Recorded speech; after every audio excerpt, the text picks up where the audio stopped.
Hey everyone, and welcome to episode 30 of the WoolJewel podcast. I'm Caitlin, and this is my knitting podcast. A huge welcome to everyone new checking out the podcast for the first time. I hope you enjoy it, and welcome back to all my regular viewers. If you'd like to follow me on Instagram, I'm WoolJewel on there. You can also friend me on Ravelry. I'm also WoolJewel on there, and I have a Ravelry group for the podcast, which is WoolJewel Podcast. I will have all of that in the description below. And the Ravelry group is a good place to keep up with any knit-alongs I've got going on. I have a couple. So the first one is the Any Sock Will Do KAL. So if you want to enter some socks into a knit-along but you don't know which one, do this one. I have pretty much no rules except that you can't double dip into any other sock knit-alongs or any other knit-alongs at all. So all the rules and stuff are up there, and that is going to be a year-long thing, so I will be drawing for that in January. I think January 1st, or you know, whenever I film around then. So that's going on, and then I also have a summer garment KAL co-hosted with Elise from the My Two Tips podcast. So we decided to do a summer garment knit-along, which I mentioned last time, and then I totally dropped the ball and didn't post in the Ravelry group, but like I said I would, because I don't know, we just weren't really on top of it this time. So we decided that it's going to be running for a few months, so it's going to be going through October, ending about when Rhinebackup happens. So we're going to be calling this the Rhinebackup knit along. So my idea was that since there's tons of Rhinebeck sweater knit-alongs going on. This was kind of before I even thought of the knit-along going, but I just wanted to knit a really nice tank top that was perfect for really warm weather. Last year at Rhinebeck, it was so warm, and it was too warm for most people to wear the sweaters that they knit, which was really sad. So I decided that this top was going to be my Rhinebackup. If it's too hot to wear the sweater that I knit for Rhinebeck, I'm gonna be wearing the tank top instead, and I was gonna make it a pattern and everything, and I'm not sure if I like exactly how it turned out to be the pattern. Anyway, I'll talk about that later. But if you are going to Rhinebeck and you're knitting a Rhinebeck sweater, why don't you knit a Rhinebackup as well in case it's too hot for your sweater? And that can be your entry for this knit along.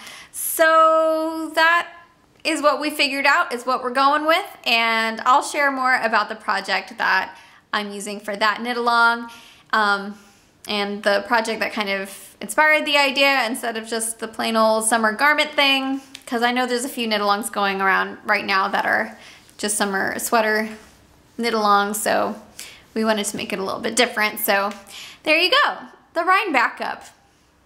Let's make it a hashtag, #Rhinebackup. Put your summer garments on there. I want to see them. I want to see what you've got.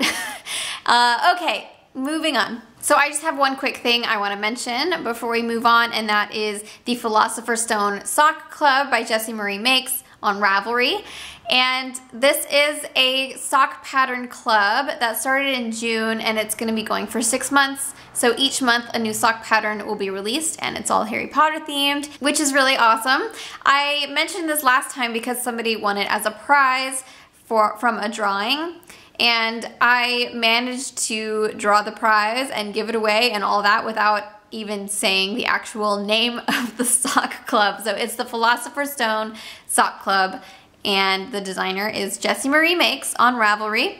So I hope you can find it there. I will also link to it below, but yeah, so I already gave it away as a prize, but if you're interested in that sort of thing, definitely check it out. I think that it's a super fun idea. So I hope you'll all go and download the ebook on Ravelry and then knit the socks and then put the socks in my sock knit along.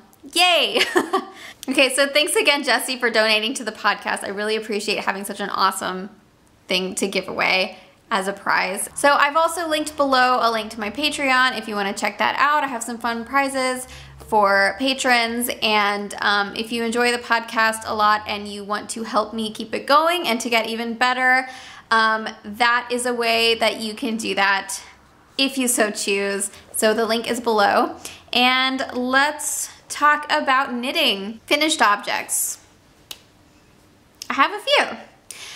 It's been a while since the last episode, and part of the reason was that I'm busy, but also the other part was that I felt like I didn't have very much knitting to actually share.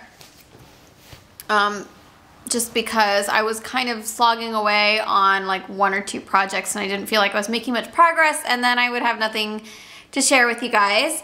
But the last week or 2 I have really stepped it up and I've got some fun stuff to share. So the first finished object I want to share is halfway a secret. So I can't show the whole thing, but I can share most of it. So I've got it folded up, so I'm just gonna share it with you this much. I'm really excited about this. Wow, this color is messing up my camera. Okay, so this was a beta knit for the Fibre Company. And the beta knit program is basically just test knitting, but they have a new yarn coming out called Lure, which is gorgeous. It's 100% lamb's wool, and it's really sheepy and rustic and textury and all that good stuff without the scratch, which is something to be said for a rustic yarn. So it's really beautiful and great, and they have awesome colorways. It's a little bit hard to capture the real color of the one that I picked out. So this is the colorway Happiness. It's a really gorgeous mustardy yellow, and the heather in it is amazing. Like super up close, you can see little bits of purple. I just think it's so pretty. Yeah, so this is a cardigan. It's called the Hovera cardigan. Oh my gosh, my camera's all confused about the color. Okay, so this is the Hovera cardigan. I will be able to share what the full thing looks like once it's released, so I don't remember when that is, maybe a couple months. But I have never really made anything like this before.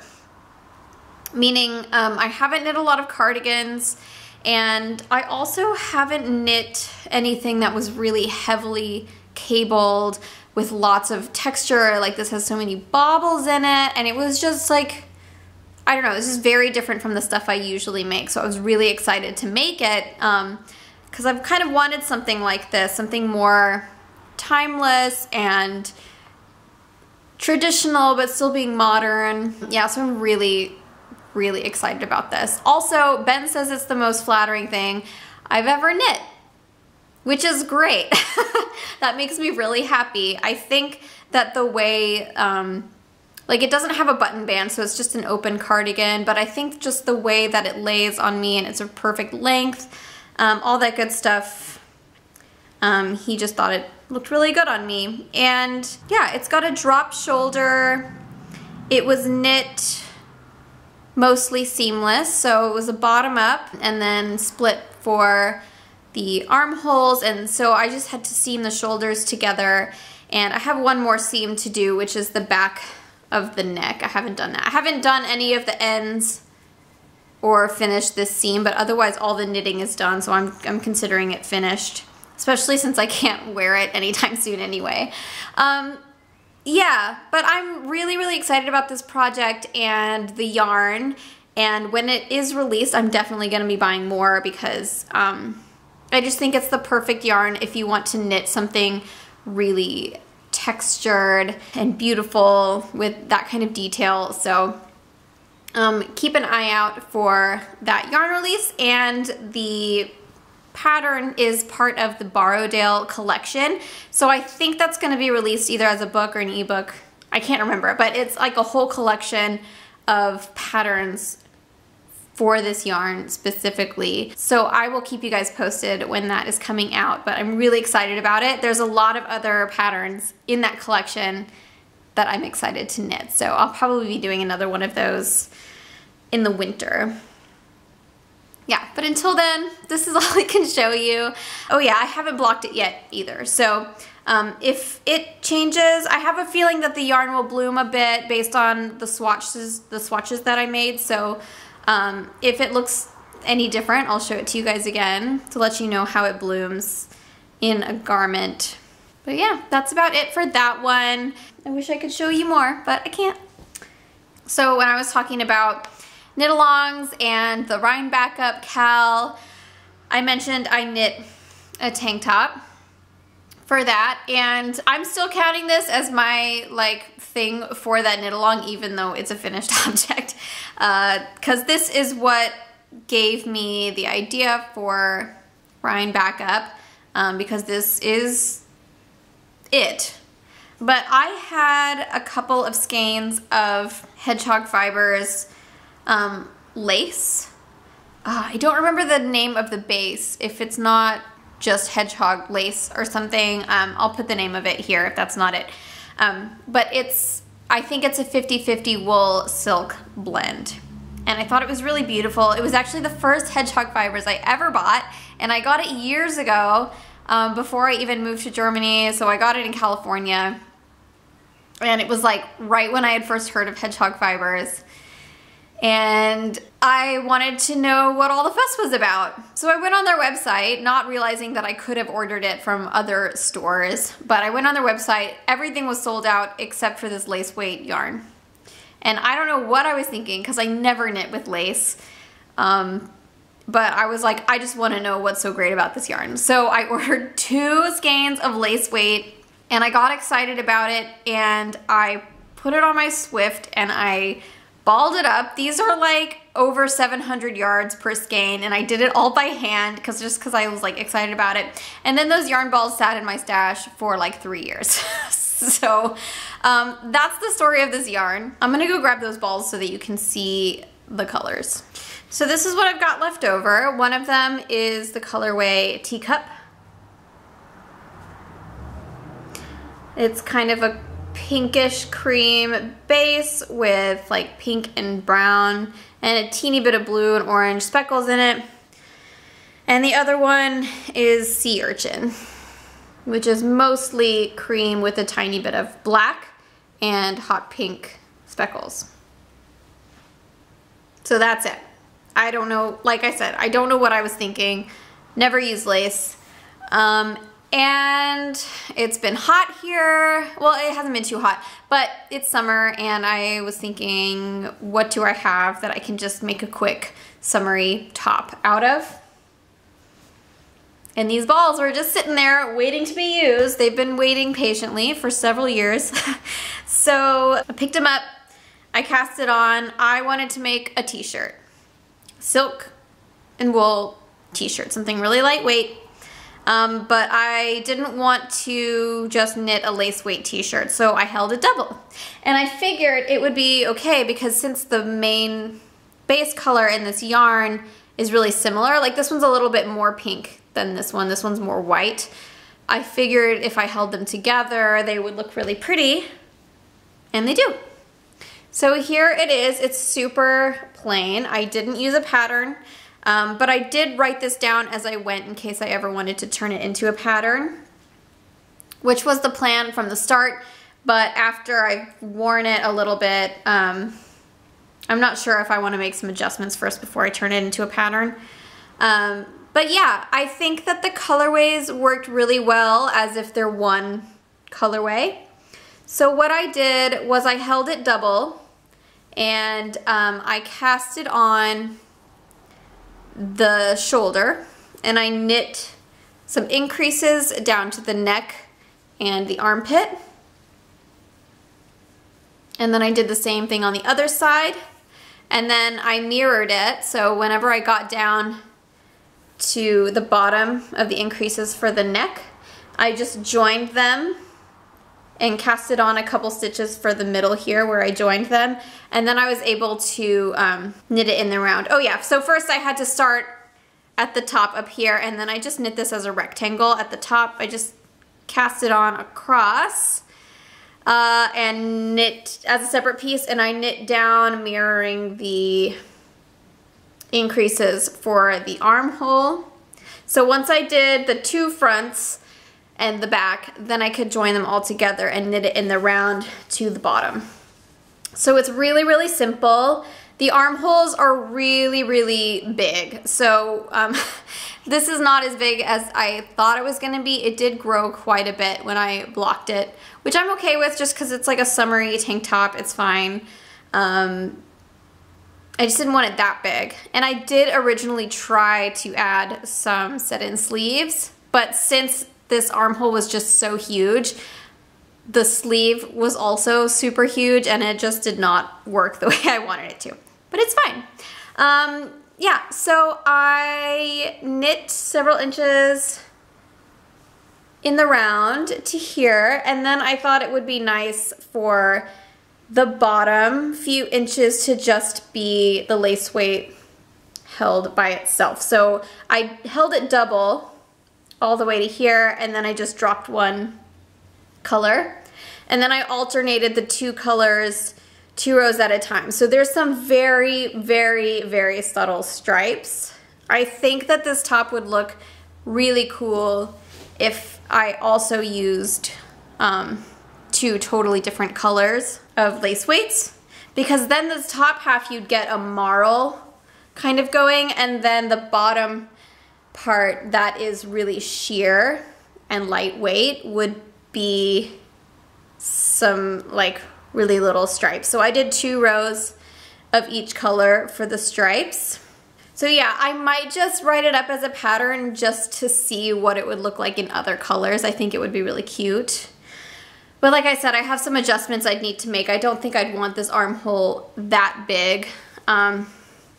So we'll see. I don't have any more wool silk lace weight that I can use to make another one, because I think I used just over half of the skein of each color to make this one. So I might be able to squeeze a smaller size out of these two, but I don't know, we'll see. But yeah, I have already worn this out. I wore it on a day trip to Strasbourg with my husband Ben. It was super hot that day. I think it was like 90 degrees. It was nice and breezy and cool. And I'm really short. And so that was also kind of the reason why I wanted this bottom part to be sheer. Because I didn't want to knit another cropped thing, because I have a lot of cropped shirts, but I don't have a lot of high-waisted bottoms. So for me, if I'm gonna wear a cropped top, I have to wear more high-waisted jeans or pants or skirts or whatever, but I don't have too many of those. So I wanted it to go maybe down to my hips, but since I'm so short, if I just have like a big block of color that goes all the way down to my hips, it can make my legs look really short and stumpy. So I know that I'm probably the only person that would notice or care about something like that, but I don't know. I want to like what I see when I look in the mirror. So I thought maybe if I made the bottom part sheer, it would help kind of break up that line a little bit, and I would still have a little bit of a waist, which I think it worked pretty nicely. So I tried to get a few photos of me wearing it in Strasbourg. If I find a good one, I'll put it up here, but it was really hot that day and I just felt sweaty and gross. So I might not want to post a picture of me from that day. I didn't really look at them, so I don't remember if I had a good one, but I will share it if I did. Yeah, so that's my new tank top, and I have a couple of other finished things I want to share that are kind of out of the box for me. And one of them is a spinning project. I got my wheel like a little bit less than a year ago, because I got it when right before Ben deployed, because I wanted to have a little project to keep my mind busy and stuff while he was gone, and learn something new during that time. So I bought a spinning wheel, and I've been getting better at spinning, but I haven't been doing it regularly. For me, it's kind of a thing that I want to do in the summers, and during the winter I just want to be making warm clothes. So I just knit a lot in the winter and didn't spin at all. But it's been warm and I haven't been really into my projects as much lately because I've just, I don't know, I've been trying to finish the Fibre Co beta knit, and I'm making this Zweig, which I felt like has been really slow progress. So I just wanted to do something else for a bit. So I got out my spinning wheel, and on the bobbin I just had this like plain white wool that I was spinning when I first got it. And I have a ton of white wool top that I use for various things, and so I was just spinning that, and I kept telling myself, oh, I'm just gonna like use this white, you know, undyed plain stuff as practice until I figure out really what I'm doing and like, you know, the techniques that I like to use and stuff, and then I'll use all this fancy fiber that I've been buying and just been having in my stash and not actually using. But that was so boring. I was getting so bored just spinning plain white fiber. And then so I stopped doing it. So I just wasn't into it. And then I realized that that's really dumb. I should enjoy doing it. And who cares if my fancy fiber is spun imperfectly? I'm gonna get better if I do it more. And I'm gonna do it more if I use the nice fiber that I think is more fun to spin. So I busted out some stash fiber. I have a couple of braids of Anzula BFL that my dad sent me as a gift. Here's a picture of the before. I posted it on my Instagram stories, I think. So that's kind of what it looked like, and I spun it up in a couple of days. It's 4 ounces, so that's about 115 grams, I think. And it didn't take me long. I was really excited about it, and the BFL was a pleasure to spin. So I spun the single in a few days, and then I posted on my Instagram stories. I made a poll that was like, should I do 2-ply or should I do a chain ply for the first time? And it was like overwhelmingly voted for 2-ply, but then I was like, I don't want to do that. So I ignored everyone and I did the chain ply. And I didn't really think it through when I set up the poll, because to do a 2-ply, it would have been more complicated because I did the single all onto one bobbin. And then I only had one other bobbin. So for me to do a 2-ply, I would have had to like either wind off half of it and then have a third bobbin so that I could ply it together with itself, or put it into a center pull ball so that I can ply it from the inside and the outside at the same time. But it's 4 ounces, like it was kind of a lot. I felt like that was gonna be a lot to do that, and I didn't have a third bobbin. And the chain ply, even though it was a new technique to figure out, it was less complicated to just do. Like I just decided I should just learn how to do it. And I already knew that my single was kind of wobbly and super imperfect anyway. So I was like, if the ply isn't perfect, it doesn't really matter, because it's not like I did a perfect job and I'm gonna be screwing it up with the ply. So I just went ahead and did it. And here it is. So I steam set this, and I didn't do a super thorough job, so it's not like the most set, I guess. I might set it by soaking it later, but I was just really impatient and I wanted to see what it was gonna look like, so I steam set it, and I'm really proud of myself. This is not even close to perfect by any means. Not that I was expecting it to be or that I need it to be, but I just think it's so pretty. There's a lot of mistakes, because like I said, the chain plying was new to me. But I think that the way that this was dyed and the way that I like pre-drafted, I just kind of did it randomly. I think it's pretty evenly distributed, and I think it's really beautiful. So if anyone's curious, this is the BFL from Anzula Luxury Fibers, and it is the colorway Forest. And it is really foresty. It's mostly a forest green with some light browns in it and some kind of turquoisey teal colors. It's really pretty. So before I even looked at the label to figure out what the colorway was, Ben looked at it and he said, oh, that looks like a forest.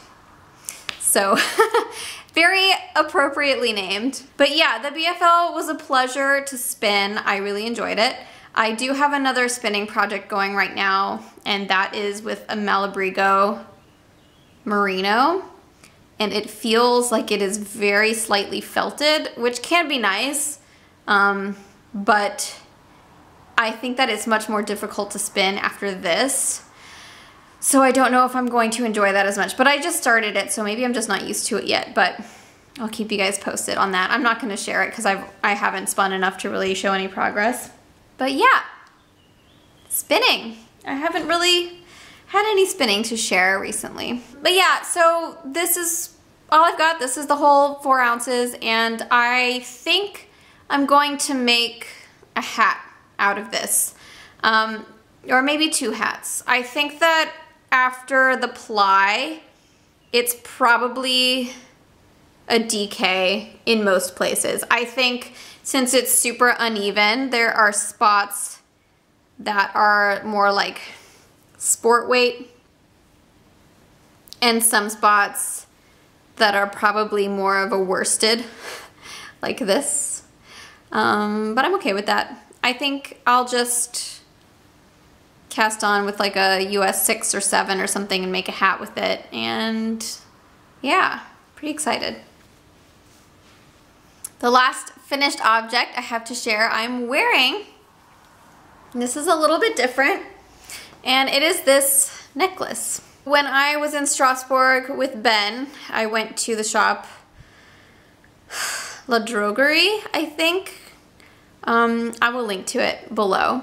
But they have a lot of yarn and sewing supplies and like buttons and even jewelry making supplies and stuff. And they had these little gold and bronze and silver tubey things. So I saw them and I was like, I want to make a knitted necklace with that. So I got a couple of them and I knit this I-cord. I will take it off so you can see it. I knit an I-cord with some scraps. So I originally used this yarn in my eyeball shawl that I made last year. So that's what it looks like all knit up. But I had a little bit left over and I thought it would look pretty with this gold. So I just knit a 4-stitch I-cord with some sock needles. These little guys. I think these are the Knit Pro Zings maybe? I could have that wrong. But these are the 2.25 milliliter double pointed needles. They're the only double pointed needles I have because I hate double pointed needles. I just got those to try and I don't like them for socks or anything. Anything that I have to use double pointeds for, I don't want to use more than 2 of them. So yeah, so it's perfect for knitting an I-cord, but I'm not going to use them for socks or anything. But yeah, since you just need 2 for the I-cord, it was perfect. Yeah, so I just knit it, you know, until I just felt like it was a good amount, and then I did actually block it. And that's about it. Super, super simple. And I tried really hard to make it seamless. So I'm gonna see if I can find where I sewed the ends together. I must have done a good job because I'm having trouble finding it.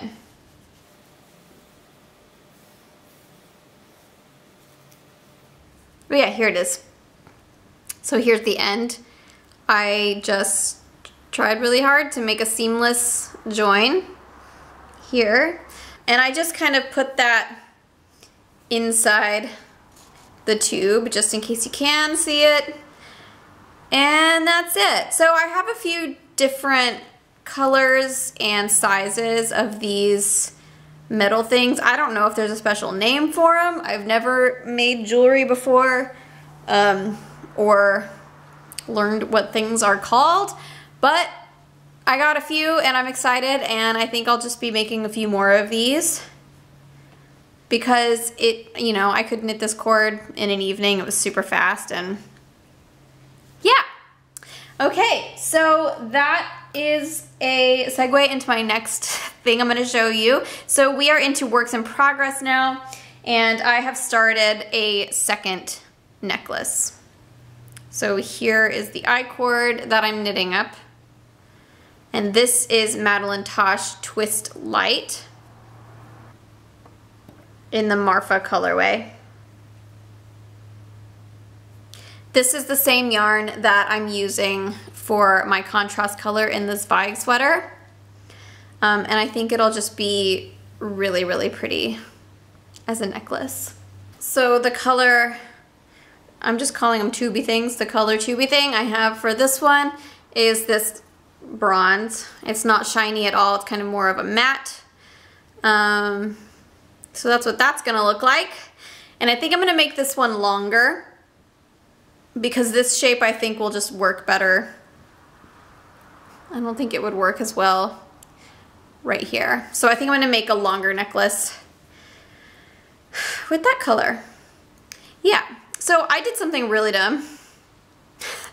I had to frog this one because I thought I was being so clever, and I wanted to make a cord for this, not an I-cord, but I just wanted to knit, instead of knitting it lengthwise, I wanted to knit it sideways so that the knit stitches were gonna be oriented this way instead of this way, like this one is. And so I casted on a lot of stitches, like 160 stitches or something like that. And I was like, oh, perfect, I'm just gonna knit this one in the round. That way I'll just like already have the circle. My idea was that I was gonna knit it stockinette stitch a few rows and it would curl in on itself, and then that would just kind of form a little tube without me seaming it up. But then after I knit the whole thing, I realized if it's in the round, I can't put it on one of these. It was really dumb. So I wasted a bunch of time, and that I felt like it took longer to knit it that way than it did to just knit it this way, because the cast on wasn't fun, and then it's like super fiddly when you have to cast on a really large number of fingering weight stitches and connect them in the round without twisting them. So yeah, that was just such a waste of time. So I was like, I'm not gonna try that again. I'm not gonna knit it flat and for the same effect. I'm just gonna go ahead and do this because I know that it's quick and it looks good, and yeah.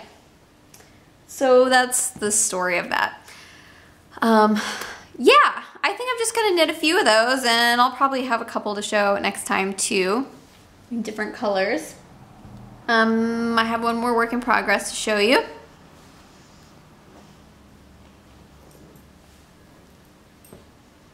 And that is my Zweig sweater. Yay! Oh my gosh, this has just been taking me so long. I felt like I haven't been making any progress on it, but I finally finished the body, and I guess a little over half of one sleeve. So there we go. That's what I've got. I've knit officially the same amount on the sleeve as I have. I've knit a little bit more on the sleeve of this textured pattern than I have on the body. I've done one extra repeat. So I just need to decide when I'm gonna start the ribbing for the sleeve. I kind of want it to start about here and then be a longer amount of ribbing. But I'm a little bit conflicted because when I was knitting this, when I got to the bottom, the pattern says to do a 1x1 rib with the same size needles as the body. And I don't know how people ever manage to get a 1x1 ribbing with the same needle size that's smaller than the stockinette, or like, I mean, this is close enough to stockinette to be the same gauge for me. But every time I knit a 1x1 rib, it's always bigger than stockinette with the same needle size. So I knew I wasn't gonna do that. It wasn't gonna work for me. So I went down a needle size and knit a twisted 1x1 rib, but only twisted on the right side. So the inside looks like a regular 1x1 rib. And I did that because I did a twisted rib for the neck, and I figured they should match. But now I'm not sure I like it, because I know for sure that I don't want a 1x1 twisted rib for the sleeves. I think I'm gonna do the 2x2 rib, which I think is in the pattern. But then I don't know if that's weird to have a 2x2 rib on the sleeves that's not a twisted rib, and then a twisted rib on the hem. So I don't know what to do. I think that I might frog back this hem ribbing and do a 2x2 rib here. And just, I don't know. I mean, the ribbing is so minimal on the neckline that I think it doesn't really matter if it doesn't match, because it's not like a huge thing.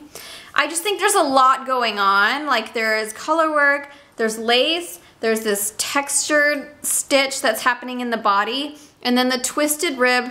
For me, a twisted rib is more decorative than it is functional. And so I felt like for adding a decorative ribbing on top of all this other stuff that's going on was just like a little bit much for me. I didn't like how it sticks out so much. I feel like in this sweater, it can get dangerously close to things competing for attention. So yeah, I think I'm just gonna rip it out and do the 2x2 rib normal, the way that I'm gonna be doing on the sleeves. Yeah, other than that, I'm really, really pleased with this so far. I think part of the reason I've been so slow going on this is because A, I can't wear it anytime soon because it's summer, and B, this is gonna sound dumb, but everyone's knit this. Like, everyone's made it or is making it or is going to make it, and so I think I'm less excited about the finished product. And that's not because, like, oh, everyone else is doing it. It's not like that kind of thing. It's just that since I've seen it a lot already, I know what this is gonna look like. I know how it's gonna fit me. And so there's not like gonna be a big reveal moment, which makes knitting fun for me. I really like knitting a thing that I haven't seen many people make, or I've never seen it in person before. And so I don't know for sure how it's gonna look on me in the end. And so I get excited for that moment when I'm done knitting it and I put it on and it's like, oh my gosh, that's what it looks like. Because that, I don't know, that's just fun for me. That's part of it for me. And for this, not that I'm not excited about it, but I've already tried one on in the same size. I've been looking at these colors forever. I've seen a million of these knit in person and online, and so I just like, I know what it's gonna be. There's not gonna be that fun surprise factor that I'm really excited about for most garments. So that's, I think that's the reason why I've been going slow on this, because I'm not just excited to see what it's gonna be like. Plus the fun part's over. All this lace and color work is over. So right now it's just kind of slogging away on this textured thing, and I'm not a huge fan of these really fiddly cables. They're not difficult to do by any means. I just feel like they're slowing me down and I just like want to knit the thing and finish it. So I don't know. I'm really, really hoping I can have this done by next time, and then I can start a new sweater project. That's my Zweig. The colors I'm using are both Madeline Tosh Twist Light. The main color is Whiskey Barrel and the contrast color is Marfa. So that's all I've got for projects today. I'm hoping next time I will have a couple more sweater projects started, but that's all going to depend on whether or not I finish my Zweig. I have told myself I'm not going to start another sweater until I finish that, because I know if I do, that my Zweig will just never be finished, and I really want it done. That is it for knitting. So if that's all you're here for, I'll see you next time. Thanks for stopping by.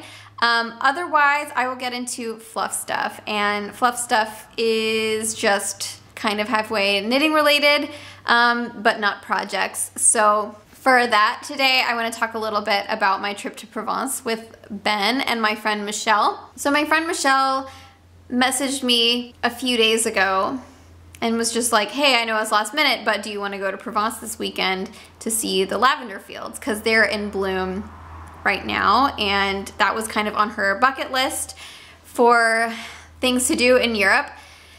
And I was just like, why the heck not? Because I'm not doing anything that weekend, and the flights were super, super cheap.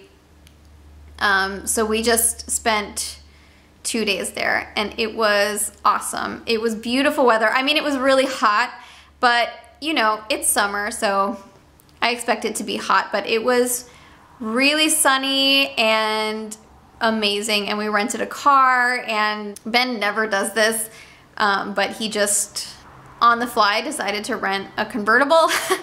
I guess they gave him some kind of deal on it or something, but we were pretending like we were fancy. We had a convertible, and we were driving around Provence and drinking all the rosé and shopping and looking for lavender fields, and I don't know. It was like such a great time, and it's really nice when you decide to do something last second and then it actually works out really well and isn't, you know, really scrambled and frantic.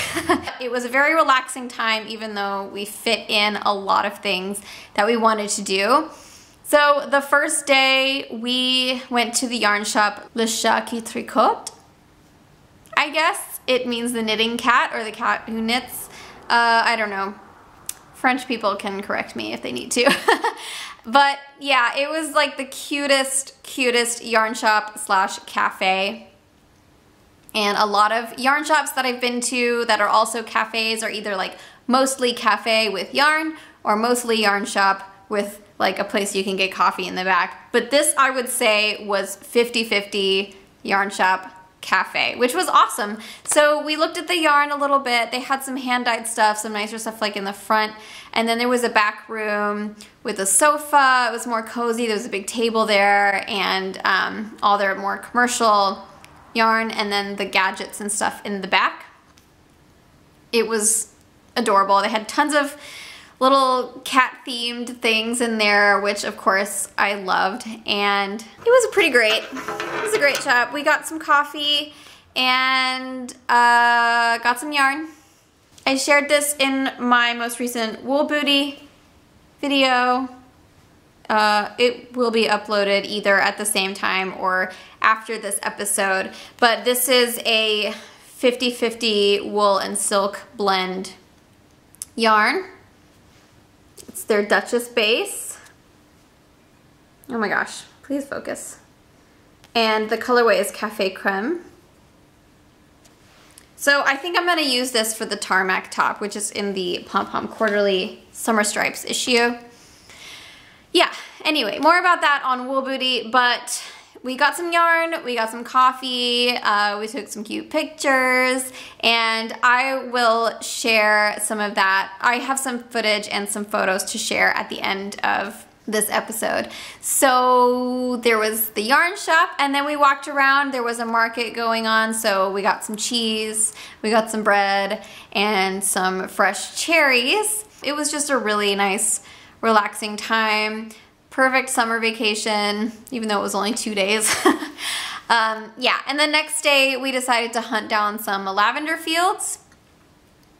So the area that we were in had smaller lavender fields. I know that there are some really, really huge lavender fields, just like on the opposite side of the cities that we were on. So they were further away, but those are the really big ones that they grow lavender for like more commercial production, so they're like really, really huge, but we didn't go to those. So we went to some of the smaller farms, I guess, and we just drove around looking for them. We wanted to take some nice pictures, and we got some, and it was just a really nice time. The air smelled so good. It was like tons of lavender. I got a cute hat. I got some lavender oil. So I'm gonna use the lavender oil that I picked up to hopefully deter moths. I have not had a moth problem. I'm just really worried they're gonna get into my yarn room. So just taking precautions. Yeah, so I got some lavender oil, and I've already put some into the cabinet that I bought to store my knit sweaters in. And oh my gosh, it smells so good in there now.